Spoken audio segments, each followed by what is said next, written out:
मैं भारत के एक एक प्रशासन के लोगों से कह रहा हूं कि आप लोग को नौकरी प्यारी है कि अपनी इज्जत या अपने देश की आन बान शान प्यारी है। जिस टाइम उस व्यक्ति ने थप्पड़ मारा, मेरे जैसा आदमी उसको शूट कर देता यदि मैं उस प्रशासन की जगह पे मैं रहता तो। गुंडे की इतनी हिम्मत कि गुंडा थप्पड़ मारे प्रशासन को और प्रशासन गुहार लगा रहा है अपने आला अधिकारी को। चिल्लू भर पानी में डूब मरने वाली बात है। आप सबने कभी भविष्य में, वर्तमान में या पूर्व में, भविष्य तो नहीं कह सकते, लेकिन पूर्व में कभी नहीं देखा होगा कि एक सांसद अपने क्षेत्र में आता है तो सांसद से मिलने के लिए लोग तरसते हैं, मिलना चाहते हैं, अपनी दुखड़ा उनको सुनाना चाहते हैं। लेकिन यदि वही सांसद अपने क्षेत्र में आए और उसके बाद प्रशासन के द्वारा ये कहलवा दे कि हम आ रहे हैं, जनता को बोल दो कि अपने घर के शीशे दरवाजे सब बंद करके रखे। कभी आपने सुना है ऐसा? लेकिन ऐसा हुआ है। भारत के गृह मंत्री अमित शाह गुजरात के दौरे पे प्रशासन से कहलवा दिया कि अमित शाह जी आ रहे हैं, जिस गली से निकले उस गली के सभी दरवाजे खिड़कियां बंद होनी चाहिए। आश्चर्य लगता है। शूर्पणखा का तो आपने नाम सुना ही होगा। रावण की बहन लक्ष्मण ने नाक काटी थी, याद है आप सबको? रामायण में देखने को मिलता है। शूर्पणखा की नाक कटी, वो मुंह छुपा के चलती थी।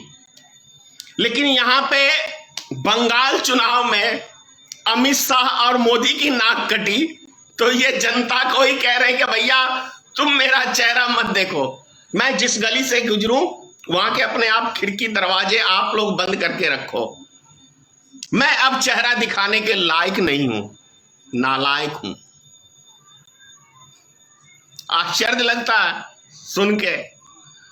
ये है 56 इंच वाले की सरकार कि अब अपना चेहरा भी जनता के बीच में दिखाने के लायक नहीं रह गए, क्योंकि कारनामे ऐसे ऐसे करते हैं ये। अब जैसे उत्तर प्रदेश में ही देख लो आप। उत्तर प्रदेश में भाजपा के गुंडों ने एक एसपी को थप्पड़ मारा। समझ रहे हैं आप? यदि प्रशासन को सत्ताधारी पार्टी के गुंडे कहेंगे उसको, जो ऐसी हरकत करेगा उसको हम शरीफ नागरिक नहीं कह सकते हैं, न शरीफ व्यक्ति कह सकते हैं। जो प्रशासन, जो लॉ एंड ऑर्डर कायम करता है, अगर उसी के कप्तान को थप्पड़ मारे, वो कप्तान भी कैसा शूट कर देना चाहिए था उसी टाइम उस हरामजादे को। नौकरी प्यारी है कि इज्जत प्यारी है? मैं भारत के एक एक प्रशासन के लोगों से कह रहा हूं कि आप लोग को नौकरी प्यारी है कि अपनी इज्जत या अपने देश की आन बान शान प्यारी है। जिस टाइम उस व्यक्ति ने थप्पड़ मारा, मेरे जैसा आदमी उसको शूट कर देता यदि मैं उस प्रशासन की जगह पे मैं रहता तो। गुंडे की इतनी हिम्मत कि गुंडा थप्पड़ मारे प्रशासन को और प्रशासन गुहार लगा रहा है अपने आला अधिकारी को। चिल्लू भर पानी में डूब मरने वाली बात है। एक दिन का स्ट्राइक करके देख लो आप उत्तर प्रदेश में, समझ में आ जाएगा सरकार को। छठी रात का दूध याद आ जाएगा।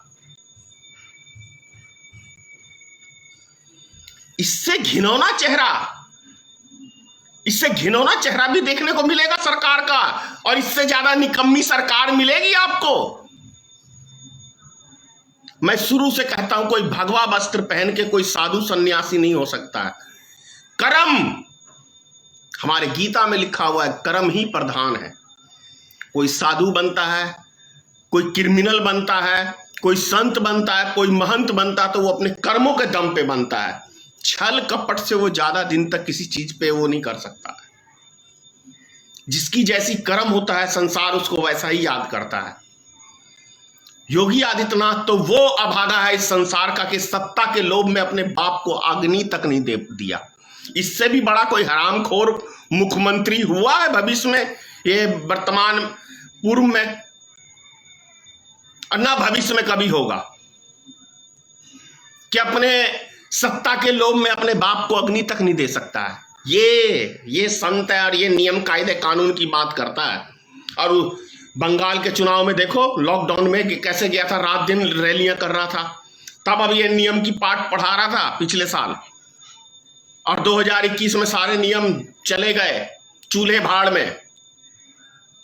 इनसे सीखेंगे। उससे भी शर्मनाक, उससे भी ज्यादा शर्मनाक दुर्योधन का राज है ना उत्तर प्रदेश में। दुर्योधन ने भी द्रौपदी का चीरहरण कराया था। योगी आदित्यनाथ की सरकार में इनके दुशासन, योगी आदित्यनाथ का भाई दुशासन ने एक नारी का कपड़े उतारने का काम किया। आ गया ना दुर्योधन का राज। कभी सुना है? एक महाभारत काल में हमें मिला दुर्योधन का भाई दुशासन, जिसने द्रौपदी की साड़ी उतारने का काम किया। दूसरा इस कलयुग में यूपी के राज में, योगी के राज में, इसका भाई दुशासन एक स्त्री का कपड़े उतारने का काम किया।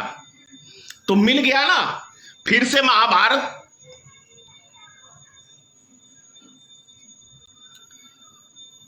पाप का बोलबाला है उत्तर प्रदेश में, क्रिमिनलों का बोलबाला है। सुनो योगी आदित्यनाथ, नाथ नाथ नाथ पता है किसको कहते हैं बिहार में? भैंस के नाथ आ जाता है, वो नाक में रस्सी, वही नाथ हो क्या भैंस? ऐसी घिनौनी सरकार। अरे ऐसी तो गुंडेगर्दी वाली किसी पागल को भी बिठा दोगे तो वो भी अरे टेढ़े चला ही लेगा सत्ता, कोई चला लेगा। जिसके यहाँ गोबर भरा हुआ है, ऐसे तुम लोग के तो गोबर है ही है, गोबर तो खाते ही हो, गोबर ही है यहाँ, तो गोबर वाली सरकार तो कोई चला सकता है। ऐसी सरकार कोई चला सकता है जिसके पास कुछ भी नहीं है यहाँ भेजे में, और है ही नहीं, तभी तो गुंडागर्दी चल रही है उत्तर प्रदेश में। अब गुंडों से हम लोग को सीखना पड़ेगा, देश की जनता को।